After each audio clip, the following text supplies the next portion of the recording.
stage Martin Gordon.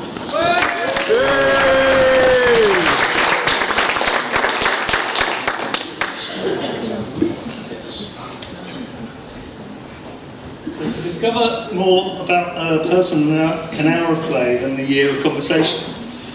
Over 2,000 years ago, Plato was pointing out that our modern work meetings are largely ineffective use of our time, so why have we ignored him? Well, the Pareto principle suggests that 80% of the talking in any given meeting is done by 20% of the people, meaning the other 80% of the people in the meeting are likely bored, wondering why they're there. Worse than that, we're not making use of their knowledge or insights.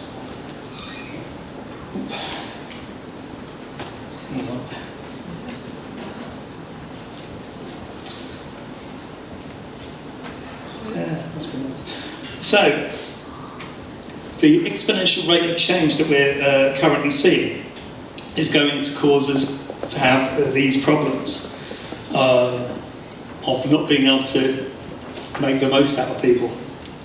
And this is, the problem with all of that is it's quite scary, because change is scary. In fact, sorry, I've lost my notes all of a sudden. Keep going! So the big thing that we can do is we can play, the thing we forgot to do when we were children. And it's probably not just play, it's playfulness as a mindset as well. And playfulness as a mindset allows us to learn things, do things in a better way that helps us to collaborate more. And it's more of an idea of being less competitive, more collaborative in everything we do, because play allows us to learn a bit more. This is Dr. Isabel Benkei-Izquierdo. She's an anthropologist who looks at the work of bonobo chimps, and she said that play is the chemistry of yes. We can contrast it with the physics of no. The physics of no is kind of like what health and safety committees make us do and just tell us we can't do things. But the physics of the chemistry of yes allows us to do a lot of things, including say yes. It's those two words, yes and.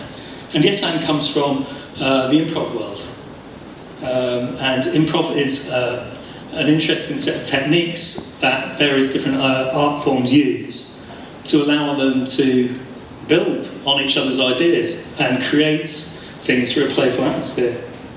And science is starting to catch up with the improv world. They're understanding that this yes and allows us to be more collaborative.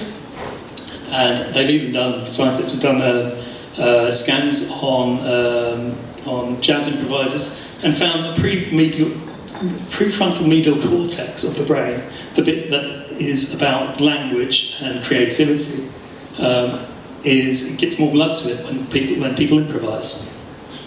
And that's through various different improvisation techniques, whether it's jazz improvisers, comedy improvisers, rappers, freestyle rappers.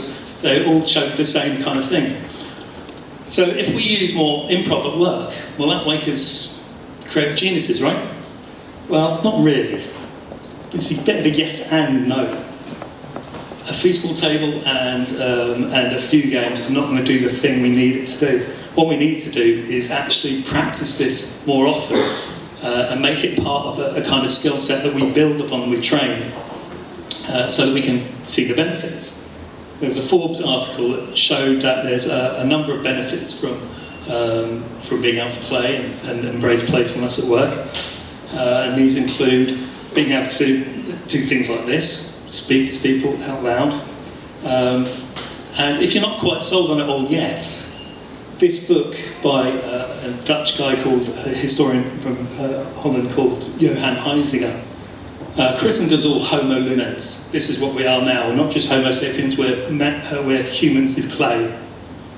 And that allows us to have better meetings where we can actually start to create those relationships with one another and start to have some of those benefits of play, of being able to have good ideas together, build upon those ideas, and come up with really good, interesting ways to collaborate and listen to one another, because our listening skills get better with all of this as well when we play together.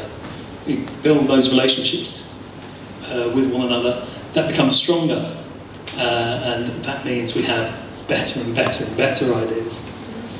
And this doesn't just happen in our cells, it happens in our work lives, with our families, with our friends. And so the only question I have for you all is, who'd like to come and play?